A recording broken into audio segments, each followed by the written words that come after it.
पुणे जिल्हा परिषद निवडणुका 2026 आणि त्याचबरोबर पंचायत समिती निवडणुका 2026 या दोन्ही स्थानिक स्वराज्य संस्थांच्या निवडणुकीच्या दरम्यान शिवसेनेचे तुमचे आमचे सर्वांचे उमेदवार जिल्हा परिषद गटामध्ये रमेशभाऊ इंगळे आणि त्याचबरोबर पंचायत समिती गणामध्ये तुमच्याच गावचे एका सर्वसामान्य शेतकरी कुटुंबातील साधा मुलगा जो ग्रामपंचायत सदस्य आहे शरद यादव या दोघांच्याही धनुष्यबाण चिन्हासमोरील बटणं दाबून त्यांना प्रचंड बहुमताने विजयी करा हे सांगण्यासाठी आणि विनंती करण्यासाठी आम्ही सर्वजण इथे आलोय। आता मी काय काय किती कोटीची कामं केली हे सोडून द्या, ते सगळ्यांना सगळंच माहिती आहे। पण मी आल्याबरोबर काय केलं तर तुमच्या इकडचा हा 300 पिसरव्याचा रस्ता 352 कोटीचा रस्ता 5 वर्षात डांबर सुद्धा खड्ड्यात भरता आलं नव्हतं।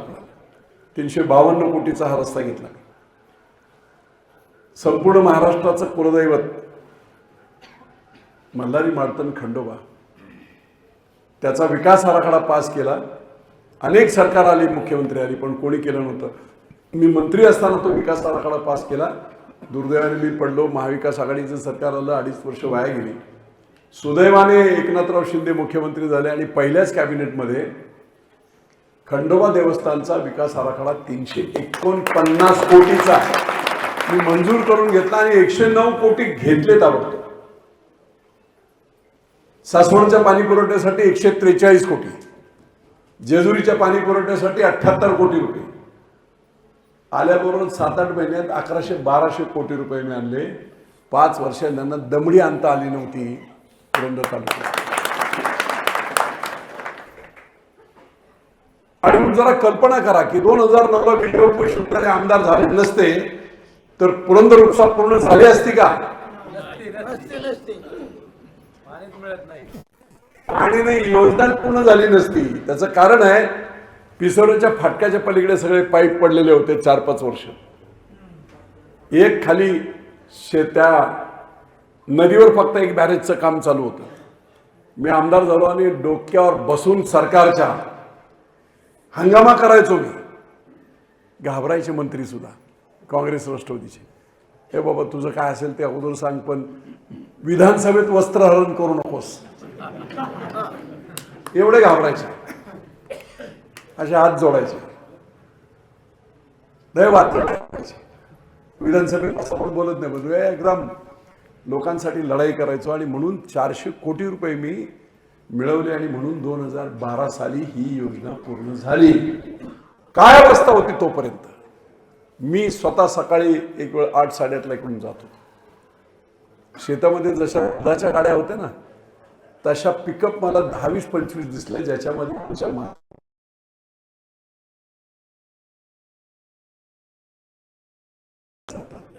वस्तुस्थिती आहे की नाही खरं सांगा, देवळात बसलोय। आज परिस्थिती काय आहे? पाण्यामुळे खालून लोक वर यायला लागले आहेत, याला विकास म्हणतात। काल मला एका पत्रकारांनी विचारलं की बापू तुम्ही जिल्हा परिषद आणि तालुका पंचायत निवडणुका जिंकण्यासाठी तुमची स्ट्रॅटेजी काय, म्हणजे व्यूहरचना काय? म्हटलं 24x7 24 तास चालू असते ती व्यूहरचना एकच आहे, तालुक्याचा विकास। सर्वसामान्य माणसाच्या आयुष्यात चांगले दिवस कसे येतील त्याच्यासाठीची धडपड। एक आणि आपला विधानसभा मतदारसंघ राज्यात 1 नंबरला असेल। आजच मुख्यमंत्र्यांची प्रशासनाची बैठक झाली, पैशांची उपलब्धता वगैरे विमानतळासाठी। कुणी हे सगळे भंगार पुढारी होते, विमानतळ माहिती तरी होतं घ्यायला, अर्धे तर विमानातून फिरलेही नसते। विमानतळ करायचं तर लांब राहिलं। बापूने तो विचार केला आणि खेडमधला कॅन्सल झालेलं विमानतळ खेचून मी इथे आणला। दुर्दैवाने मी पडलो, परत हा विमानतळ बारामतीला पळवण्याचा प्रयत्न झाला सुप्याच्या बाजूला। बापू कमी थोडीच नशीब आहे त्याचं लय जोरदार।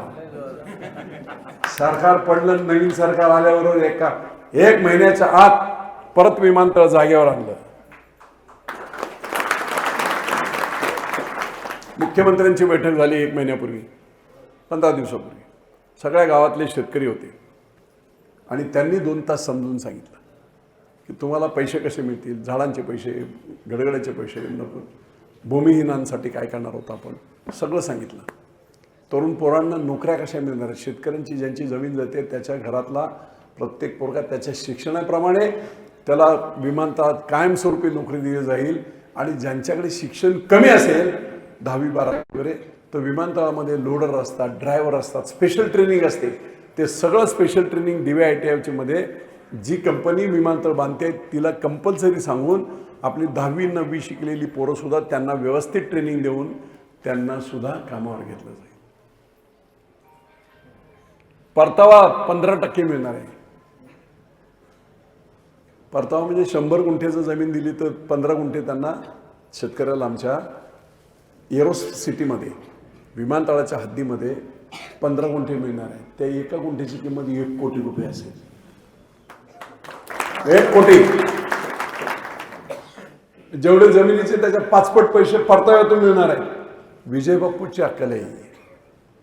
मध्ये मी जिंकलो आणि त्याच्यानंतर एक बातमी आली होती, तुम्ही कोणी व्हिडिओ पाहिला की नाही मला माहित नाही, प्रदीप जगतापची बातमी. पुरंदरमधील 100 भुक्कड पुढारी भंगारात आली होती बातमी. 40 वर्ष काय केलंय मी? काही नाही. मोहिनीच्या समोर सकाळी बसायचं, सगळे जिल्हा परिषद तालुका, ह्या पक्षाचा त्या पक्षाचा. माळशिरसमध्ये 5 एकरची मी इसार पावती मारली. पुण्यातला मारवाडी आणला, 10 लाखांनी घेतली, 30 लाखांनी विकली. हेच धंदे होते ना याचे. बरोबर आहे. रेशन कार्ड काढायचं असेल तर 500 रुपये दे, तर देतो काढून रेशन कार्ड. असले भंगात चिंदी चोर होते सगळे. आणि म्हणून आता बघा ना, आमचे उमेदवार बघा, साधा उमेदवार आहे की नाही, काम करेल तुमचं, दिवस रात्र तुमच्यासाठी झटेल. 24 तास हा उमेदवार. दादा जाधवरावांपासून आबा राजकारण आहे, दादा जाधवरावांपासून. आणि त्यांच्या समोर उभा असलेले उमेदवार, आजोबा एका पक्षात, बाप एका पक्षात, हा 3ऱ्या पक्षात. काय संबंध आहे बाबा तुमचा समाजकारणाचा? पैसे आहेत म्हणून, ठेकेदारात म्हणून फक्त तुम्ही पैशाच्या जीवावर करणार? अरे पुरंदरची जनता स्वाभिमानी तगडी आहे, ती थोडी ऐकणार आहे. कोण देवदर्शनाला घेऊन चाललाय, कोण साड्या वाटतोय. अरे कशाला साड्या माता माऊलींनो? तुम्हाला एकनाथराव शिंदेनी महाराष्ट्रातल्या 1500 रुपये प्रति माह जे एका माझ्या लाडक्या बहिणीला मिळत आहेत ना, वर्षाला किती पैसे जातात त्याच्यासाठी? 46,000 कोटी. 46,000 कोटी देण्याची हिंमत एकनाथराव शिंदे मुख्यमंत्री झाले नसता कोणाच्या बापाची. हा धनुष्यबाणाचा आणि शिवसेनेचा इम्पॅक्ट आहे. आणि त्यांनी जाहीर केलं, मी जिवंत असेपर्यंत ही योजना बंद नाही होणार. काँग्रेसचे लोक या योजनेच्या विरोधात गेले, म्हणे टॅक्स पेअर, टॅक्स देणाऱ्या लोकांचे पैसे खिरापत वाटत आहेत. नागपूर कोर्टात काँग्रेसचे लोक गेले. आता चड्डी बदलली त्यांनी, काँग्रेसमधून भाजपमध्ये गेले. एकट्या सडलेला हात घेऊन सुद्धा उभा आहे. दलाल ना, 25 वर्ष दलालीच केली ना, शेतकऱ्यांच्या जमिनी लुटून खाल्ल्या म्हणून पैसा तुमच्याकडे आला, म्हणून देवदर्शन करता. मी तुम्हाला सांगतो, अजिबात घाबरायचं नाही. देवदर्शनाला जरी जाऊन आला असेल, सकाळी 7 तारखेला मतदान करताना आंघोळ विंघोळ करून देवीचं दर्शन घ्यायचं, सांगायचं, हे नाटे तुला जाऊन मी भेटून आलो, मी दर्शन घेतलं तुझं, पण धर्माचं काम मी करणार. मला मतासाठी फितवणारा माणूस आहे, त्याला मत नाही देणार मी धर्माचं काम म्हणून लोकांच्या हितासाठी धडपड करणारा धनुष्यबाण आणि शिवसेनेला मतदान करणार. ही डोक्यात आणायचं नाही.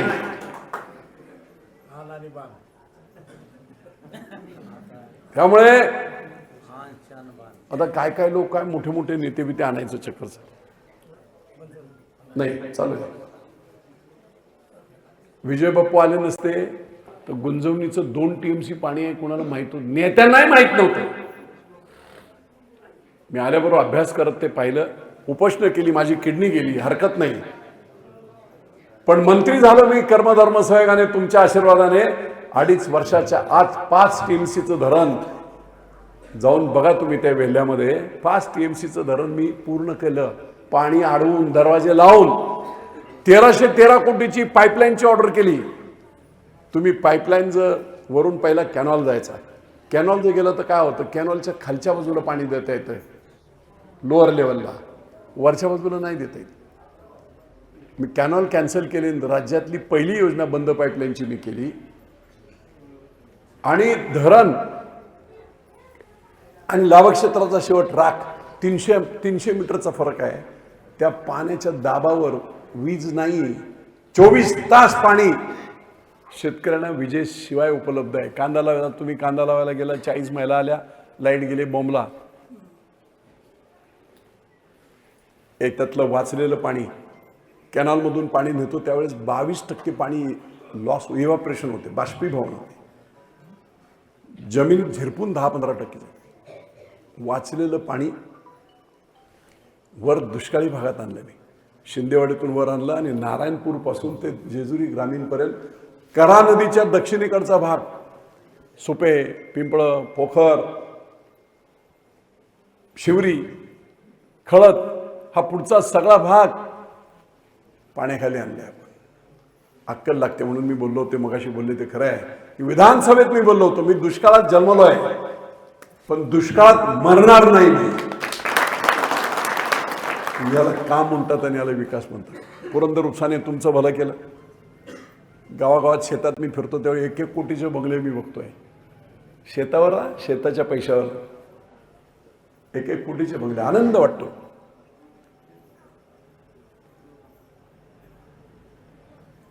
आणि म्हणून लोकांसाठी नेतृत्व करणं म्हणजे काय, नेतृत्व करणं मिरवणे नाही, आमदार बनून झिजावं लागते लोकांसाठी, दिवस रात्र काम करावं लागते. शासकीय कामाबरोबर कुटुंब प्रमुख म्हणून सुद्धा तुम्हाला काम करावं लागते. कोमल बोरावके, कोमलच ना, आलेत का कोमल? आले का कोमल? आले का? आहे. रात्री मला 11 वाजता तिचा फोन आला. तिला विचारा, समोर बसली, रडायला लागली जोरजोरात. अरे म्हटलं काय झालं तर सांग. म्हणे बापू मी असं असं. काय झालं ते सांग, काय अडचण आहे, रडतेस का? तो म्हणे माझा नवरा 27 वर्षाचा आहे, तरुण आहे, लग्न आताच झालेलं आहे आणि डॉक्टरांनी सांगितलंय की पुढच्या 24 तासात याचं ऑपरेशन झालं नाही तर हा हृदयाच्या अटॅकमध्ये जाईल. मी म्हटलं डॉक्टर कधी कधी गंडवतात, फसवतात, म्हणून म्हटलं रिपोर्ट पाठव. आणि रिपोर्ट पाठवल्यानंतर मी तो रिपोर्ट रणजित जगताप, पुण्यातल्या सगळ्यात टॉप नंबरचा 1 नंबरचे डॉक्टर आहेत, त्यांना मी तो रिपोर्ट पाठवला. मला वाटलं तो डॉक्टर, पण परत 10 मिनिटात त्यांचा फोन आला. म्हणे बापू खरं आहे, या पोराचं ऑपरेशन ताबडतोब करणं गरजेचं आहे, नाही तर धोका होईल. इनामदार हॉस्पिटल पाहिलं, सगळ्या व्यवस्था केल्या, ताबडतोब ऑपरेशन झालं आणि कोमलचं कुंकू वाचलं. याला कुटुंब प्रमुख म्हणतात. घरातल्या कुटुंब प्रमुखापण यांना कोणाला काय पडलेलं नाही, कोणी फोन सुद्धा उचलत नाही. आजही कुठे ॲक्सिडेंट झाला, काय झालं तर पहिला फोन बापूला येतो, मग पोलीस स्टेशनला जातो आणि मी बारकाईने लक्ष देऊन काम करतो. म्हणून मित्र हो, एक पिढी जी चिटर पिढी होती ती चिटर पिढी संपली जवळजवळ राजकारणात. आता काही नवीन येऊ इच्छित आहे ते पैशाच्या जीवावर. ह्याचा पोरगा, त्याची पोरगी, काय रे बाबा 40 वर्ष तुम्ही काय केलं ना, आता माझ्या पोराला निवडून द्या. लाल दिव्याची बत्ती होती पण काही करता आलं नाही. तिकडे निरा कोळविरे गटामध्ये दुर्गाड्यांची मुलगी, तिला निवडून द्या. काय समाजामध्ये तिने काय काम केलं की तिला निवडून द्या? तुझी मुलगी आहे म्हणून फक्त. तिकडे दिवे गराड्यामध्ये गंगाराम जगदाळेंची माझी मुलगी आहे, तिला निवडून द्या. सटकून सांगतो, यांची डिपॉझिट घालवली पाहिजे, डिपॉझिट जप्त झाली पाहिजे त्यांची. मोठे मोठे तर मला उद्या काहीतरी मला माहीत पडलं की म्हणे पुरंदर उपसा, आता पुरंदर उपसा मी बनवला, चालू केला, हे केलं. 5 वर्षात साला 2 पंप चालू करता आले नाही, ते चालू केले मी, 56 कोटी दिले, परत आणखी 56 कोटी रुपये आता मी दिले आहेत. कशासाठी? पाझर तलावाच्या तोंडापर्यंत पाईपलाईन जाईल आणि पाणी वाया जाणार याच्यासाठी व्यवस्था केली. उद्या पुरंदर उपसाची चर्चा करण्यासाठी मंत्री महोदय येते. अरे लोक बावळट थोडी आहेत.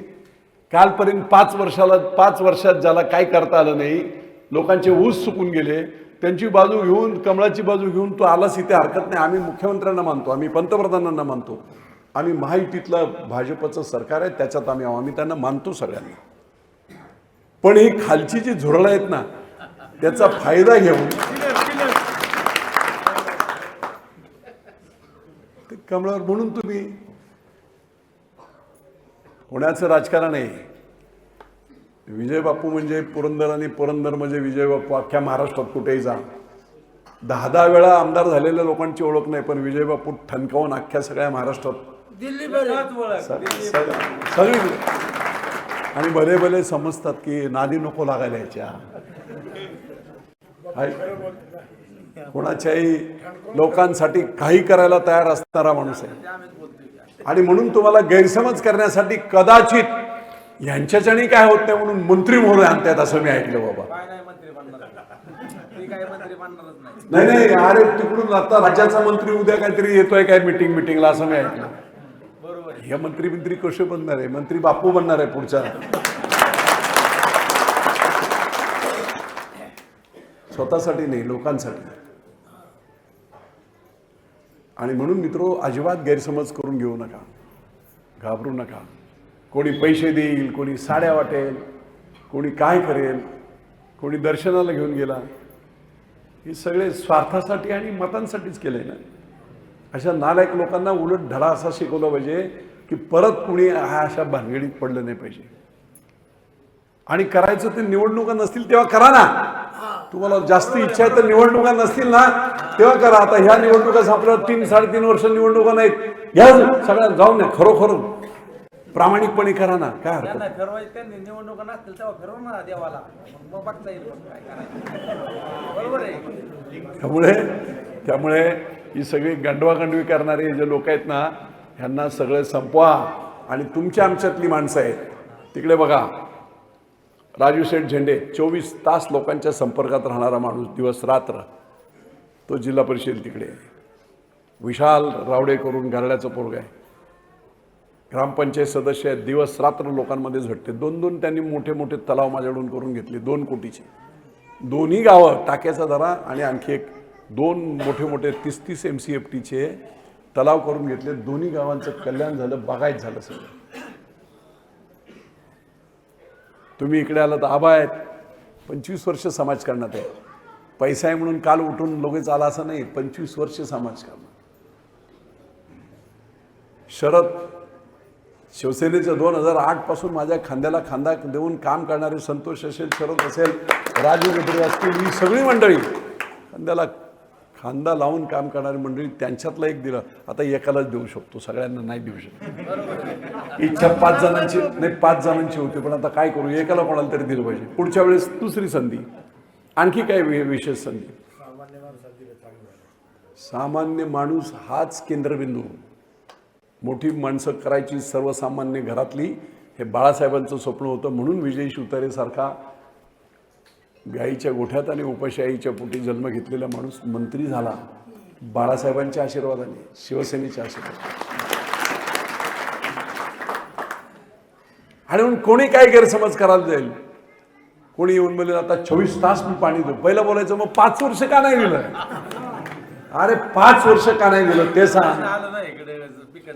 पिकं जळाली. आता मग कोण बोलेल, मंत्री आले, चला 5 वर्ष, आता 5 वर्ष मी. अरे बापू बसलाय ना तगडा इथे, दिवस रात्र लोकांच्या हितासाठी. कोण कसं चालत नाही पंप, दोन्ही काय तिन्ही काय, सर्वच. निश्चितपणे आपण ते काम करू. आणि म्हणून अख्खा तालुका बदलतोय, अख्खा तालुका बदलतोय. तिकडे गुंजवणी चालू आहे, इकडे पुरंदर उपसा जोरात चालू आहे, पुढे एअरपोर्ट आहे दिव्याच्या इकडे, आणि चांबळीला IT पार्कच्या मोठमोठ्या कंपन्या येत आहेत. जेजुरी MIDC मध्ये आणखी नवीन कंपन्या येत आहेत. 1 रुपया लाभार्थी 1 रुपयाचा लाभार्थी किंवा एक माणूस सुद्धा माझ्या घरातला लाभार्थी नाही एअरपोर्टपासून. सगळे आपापल्या कामात आहेत, सगळे 1 रुपयाचा लाभार्थी नाही. पण या मातृभूमीचं पांग फेडलं पाहिजे. जिथे मी जन्म घेतला त्या मातृभूमीचं पांग फेडायला, तिच्या उद्धाराला आणि त्या मातृभूमीत राहणाऱ्या तुमच्यासारख्या सर्वसामान्य माणसाला सोन्याचे दिवस यावेत म्हणून धडपडायचं, म्हणून धडपडायचं. आणि कोणी काय बोलेल, कोणी काय बोलेल, बापू जे बोलतो ते करतो.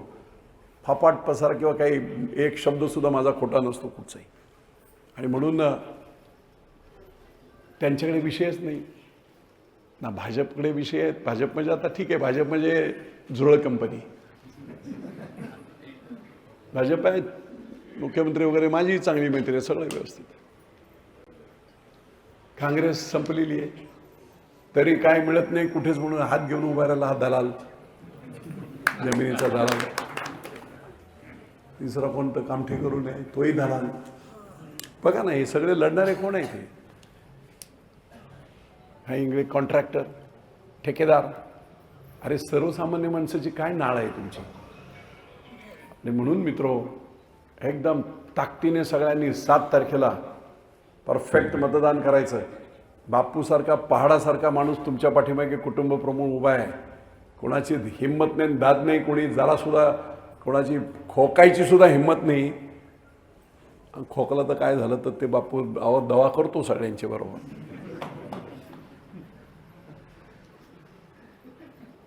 आमदार झाल्याबरोबर 4-4 महिने आत घातले होते व्याजवाली सगळे. अख्ख्या तालुक्याचं व्याजाचा धंदा, व्याज कर्जमुक्ती करून टाकली. 10-20 जण जेलमध्ये बसल्याबरोबर 5 लाख दिलेत, 1 लाख व्याज दिलेलं आहे. हे बाबा, हे बाई, तू एक काम कर, कृपा कर, राहिलेले माझे 4 लाख जे दिलेत ना मुद्दल ते परत दे. नाही द्यायचे असते तर नको देऊ, पण बापूकडे जाऊन तक्रार नको. सगळी कर्जमुक्ती झाली. 1.25 कोटीची. जर भारत धुमाळ करून एक माझा कार्यकर्ता आहे, 1.25 कोटी रुपये खाऊन टाक म्हणतो. किती व्याज दिले म्हणे? 5 वर्षात 56 लाख रुपये व्याज दिले. 8-8, 10-10%, 15-15% व्याज लुटून रक्त पिताय तुम्ही. आणि म्हणून समाजात 2च घटक आहेत, एक शोषित आणि दुसरा शोषणकर्ता. शोषणकर्त्या कॅटेगरीमध्ये लिंबाच्या झाडाला कधी आंबा लागेल का मला सांगा? नाही. आणि अगदी कलम करून लावला तरी कडूच निघणार. मग तुम्ही अशा लोकांना निवडून देतात, त्यांच्याकडे मानसिकता किंवा लोकांना मदत करण्याची मानसिकताच नाही. लूट आणि अशी मानसिकता असणाऱ्या लोकांना कशाला आपल्याला पाहिजे? आणि म्हणून ही सर्वसामान्य घरातली माणसं तुम्ही निवडून द्या. प्रचंड पुढे आपण जाणार आहोत. अनेक मुलं आज BCS झाले आहेत, BE झाले आहेत. मी परवा गेलो होतो हिवऱ्याला. 96 मताचं शेड्यूल कास्टचं, अनुसूचित जातीची छोटीशी वस्ती आहे. 96 मतदान आहे. पण तिथल्या लोकांनी सांगितलं नाही बापू 10 वर्ष झालं आम्ही बोलतोय. एका माणसाला पकडलं त्यांनी, बापूला आमच्या घरी घेऊन ये वस्तीत. मी परवा रात्री गेलो. आनंद वाटला मला किंवा मला बोलवलं. आणि सगळ्या वस्तीतले लोक, 96 मतं फक्त. तिथे मी पाहिलं एक मुलगी KJ कॉलेजमधून पोस्ट ग्रॅज्युएट इंजिनियर आहे. Post graduate engineer. दुर्दैवाने नोकरी नाही. आणि म्हणून आपल्याला हे सगळं जे विकासाची कामं करायची आहेत, त्यात पुढच्या 10 पिढ्यांचं कल्याण आहे. मी असेल नाही तर नसेल, पण गुंजवणीच्या पाण्यातून जेवढी डाळिंबाने सीताफळं होतील ना, त्याच्यामध्ये 300 वर्ष विजयबापू शिवतारे लोकांना दिसेल. या विमानतळावर जेव्हा जेव्हा कधी विमान उतरेल आणि आवाज येईल, त्यावेळेस लोकांना आठवेल बापूंनी केलं हे. आयुष्यात काय करायचं असेल तर समाजकारणामध्ये अशी काही कामं करा की ज्याच्यामध्ये तुम्हाला 100-200 वर्ष लोक आठवणीत ठेवतील. त्यांचं कल्याण झालं पाहिजे. आणि म्हणून मित्र, या सगळी धडपड जी आहे ती तुमच्यासाठी आहे. कुणी काही येऊन गप्पा मारेल, गैरसमज करेल, पैसे देईल, काय करेल, सगळं सोडून या लोकांची डिपॉझिट जप्त झाली पाहिजे, एवढं काम तुम्ही सर्वांनी करा. आणि धनुष्यबाणाच्या चिन्हासमोरील बटणं दाबून, अरे विकास कामं जाऊ दे आता, ती काय सगळ्यांना माहिती आहेत विकास कामं. सरकारी दवाखाने आता विकास कामं कोट्यावधीचे. काय परत परत तीच वाचायची वर सगळ्यांना माहिती आहे. तू नंतर सांग तुझ्या भाषणात उद्या वगैरे. खरं बोलला. लोकांनी काय केलंय, आम्हीच केलं असं दाखवते. आम्ही केला दाखवलं बोलतो ग्रामपंचायत असं आहे की अहो तो ग्रामपंचायतचा तो काय तुमचा माणूस आहे का तो याच्यासमोर? तुम्ही सगळं केलंय. आमदार फंडातलं काय काम अरे कसं त्याला कोण फंड देणार? सरपंचाला फंड आहे का? 1 रुपया सुद्धा फंड नाही. ते तुम्ही सांगायचं. 1 रुपया सुद्धा फंड नाही. सगळ्या योजना या राज्य शासनाच्या हॉस्पिटल वगैरे जे आहे सगळं राज्य शासनाच्या योजना मी आणले. बरं झालं तो बोलत नाही की प्रशासकीय इमारत सुद्धा मी बांधली. बरं झालं ते जेजुरीचं रुग्णालय सुद्धा मीच बांधलं. एअरपोर्ट सुद्धा मीच केला. अरे काय गंडवागंडवी. अशा लोकांना भले गावातलं जरी असेल, गावकी नाही भावकी नाही, माझ्या पुढच्या पिढ्यांचा विकास कशामध्ये आहे, आमचं हित कशामध्ये आहे, समाजाचं हित कशामध्ये आहे, हे लक्षात घेऊन आपण काम करावं. आणि अशा लोकांची डिपॉझिट जप्त करून अशा लोकांना त्यांची जागा दाखवावी अशी विनंती भैरवनाथाच्या चरणी आपल्या सर्वांच्या समोर प्रार्थना करतो. आणि हे एवढ्या जोरात एका गावात एवढी माणसं आहेत. विधानसभेला माळशिरसनेच सुरुवात केली. माळशिरसने केली सुरुवात आणि मग पिसर्वे आणि झेंडाच भगवा. इथून आता तेच होणार आहे. माळशिरस पासून सुरुवात. रमेश आबा जिल्हा परिषद सदस्य होणार म्हणजे होणार, शरद पंचायत समितीचा सदस्य होणार म्हणजे होणार. आणि आपली सत्ता पुरंदर पंचायत समिती 4च्या 4 जिल्हा परिषदेची सीट येणार म्हणजे येणार. मला खात्री आहे आपण सर्वांनी आपले नातेवाईक असतील काय असतील यांना सगळ्यांना फोन बिन करून सांगावं. सगळ्यांनी ताकदीने हे काम करावं. धर्माचं काम म्हणून काम करावं. शंभो महादेवाचं काम म्हणून काम करावं असं मी आपल्या सर्वांना विनंती करतो. शंभू महादेवाला सुद्धा क वर्ग मीच दिला. वीरच्या देवस्थानाची यात्रा चालली आहे, ब वर्ग मी दिला. निगडे ते गुळुंच्याच्या काटेबारसच्या त्या शंभू महादेवाला ब वर्ग 3.5 कोटी रुपये दरवर्षी मिळत आहेत. नायगावला पांडेश्वरला दिलं, तिकडे वाल्मिकी महाराजांना दिले, ते पांढरजाईला दिलं, इकडे कानिफनाथला दिलं क वर्ग, तिकडे बळदे कोळीतला देवळाला दिलं. सगळी A to Z देवस्थानं क वर्गाने ब वर्ग केली. बापूंची ताकद आहे ही. लोकांच्या प्रती असणारी आस्था, देवांच्या प्रती असणारी आस्था, म्हणून हे शक्य झालं. आणि 275 वर्षानंतर अहिल्याबाई होळकरांनंतर या खंडोबा देवस्थानचा विकास करण्याचं भाग्य विजय बापू शिवतारे आणि पुरंदरच्या जनतेला मिळाला. कारण तुम्ही मला निवडून दिलं नसतं तर मी काय करू शकलो असतो? काहीच नाही. आणि म्हणून प्रत्येक इथला मतदार आहे ना तो ह्या क्रांतीचा जनक आहे. 50 वर्षानंतर सुद्धा लोक बोलतील लय खोचड एक म्हातार होता आणि त्यावेळचे सगळे लोक त्याला मतदान करायचे आणि एवढं मोठं काम केलंय आणि म्हणून आपलं पुढचं कल्याण झालं आहे. तुम्ही सगळेजण प्रत्येक व्यक्ती या विकासाचा पाईक आहे. या विकासाचा मूळ माणूस जो आहे कोण तर ते मतदान करणारा मतदार राजा आहे. मी फक्त प्रतिनिधित्व करतोय, गाडीचं स्टेअरिंग मी चालवतोय. परंतु निश्चितपणे आपण सर्वांनी जे प्रेम दिलंय तसंच प्रेम कोणाचंही ऐकायचं नाही. परत एकदा सांगतो, उद्या त्या मिटिंगला बोलवतील, कोण काय बोलेल तर एवढंच सांगायचं, अरे बाबा 5 वर्ष पुरावे सकट तू येडा आहेस ते आम्हाला माहीत झालंय, तुला काय जमत नाही ना, आता कोण मंत्री येऊन सांगेल म्हणून तू बोलतो. उघडपणे मी बोलतो. आणि म्हणून आपण सर्वांनी येत्या 7 तारखेला जादू करावी. निश्चितपणे सर्वांनी मिळून धनुष्यबाणाला मतदान करावं एवढीच विनंती करतो आणि शब्द देतो, मरेपर्यंत हा विजय शिवतारे तुमच्या विश्वासाला कुठे तडा जाणार नाही. तुमच्या आयुष्यात तुमच्या पुढ्या मिळवण्यासाठी आयुष्यभर राबत राहील दिवस रात्र. एवढाच शब्द देतो आणि इथेच थांबतो. जय हिंद, जय महाराष्ट्र. धन्यवाद बापू. आज या ठिकाणी एवढ्या उत्साहात महिला भगिनी आणि सर्व सहकारी मित्र या ठिकाणी जमले. 2024 च्या निवडणुकीमध्ये